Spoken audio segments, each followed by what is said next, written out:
A master narcissist, H.G. Tudor says.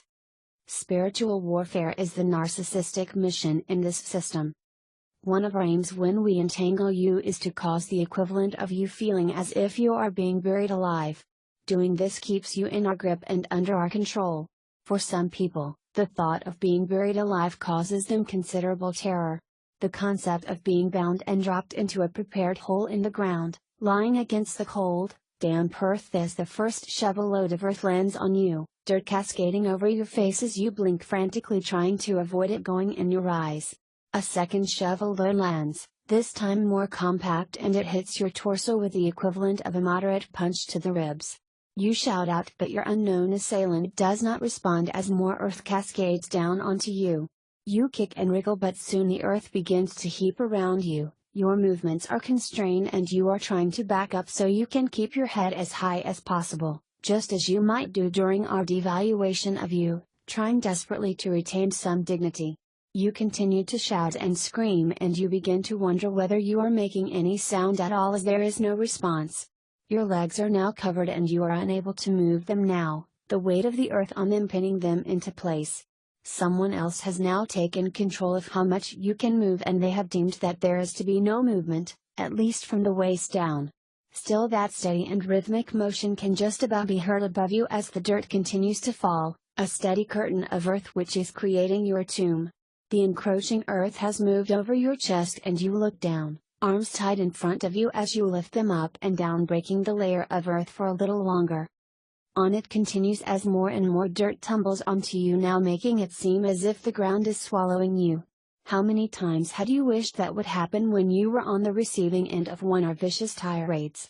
You try to move your arms, but the weight is too great, and now the terror has taken your voice so that your once hearty yells and piercing screams are replaced by a strange strangulated rasp as the cries for help become lodged in your throat, just like the earth will do so very soon.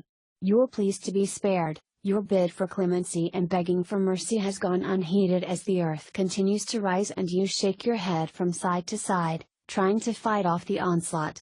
The whole of your body, save for your head, is now paralyzed, trapped by the significant load of earth which has been dropped onto you. You can feel your lungs being squashed as your breathing becomes harder. You wish you were dead. A gunshot to the head, quick and instant. That would be better than this lingering, slow and crushing descent into suffocation. Sounds suddenly become muffled and you realize that the earth has now begun to cover your ears. You still twist your head, but the room for movement has become even more reduced. Your eyes are shut now, otherwise they would be filled with grit and crumbs of dirt. You spit and blow away the earth which lands across your mouth as just an oval of your face breaks the surface of the soil. Your terror and panic is at its zenith, and then there is a cessation in the onslaught. You cannot feel anything dropping onto you anymore. There is a spark of hope. Is this it? Have you been spared at the last moment? Have you perhaps been rescued, your tormentor now pinned to the ground by the timely arrival of law enforcement? Will it be only a matter of moments before the shovel tentatively digs around you to free you? You blink furiously and open your eyes, hoping to see the glare of a flashlight. Your vision sharpens into focus and you see the silhouette of somebody leaning over the edge of the pit, shovel in hand, peering down at you as if scrutinizing you for the last time. You cannot make out any of their features against the darkening sky behind them as they stand, and then the earth and rain begins again. You manage to muster a final scream of defiant protestation as the soil begins to gather over your face, covering your eyes, blocking your nose and sealing your mouth as 1,000 thoughts flash through your mind, mixing with the terror as you wonder how long you have left.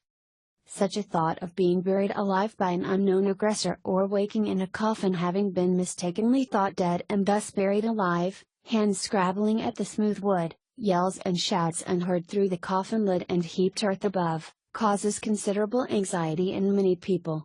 Such an imagined experience is akin to the way we treat our victims. We control them and restrict them, steadily and effectively, through the always use slice, slice technique as we little by little reduce their movement, just as if we were heaping soil onto them. We create that sense of rising panic as there remains some movement, but it is insufficient to escape the looming threat. Through our manipulations we keep you rooted to the spot with nowhere to escape to, nowhere to turn, just as if you are lying helpless in the bottom of a pit. The steady and repeated accumulation of our manipulations make you feel as if you are being slowly suffocated. You cannot speak without approval or reprimand, your thoughts no longer fill your own as you are left to second guess what we want in order to try to avoid a further consequence. You close your eyes hoping it will all end, and then your heart sinks as it does not. Each day you feel the air being drawn from your body, your strength sapping away, the will to fight back being diminished and stolen from you. The walls seems to close in on you, the air becoming stale and foul from you being kept indoors for such long periods of time, prevented from seeing other people and leaving our sphere of influence. We invade your spaces, reading your messages, your emails and post. You have nowhere to go to in order to escape our incessant and all-consuming presence.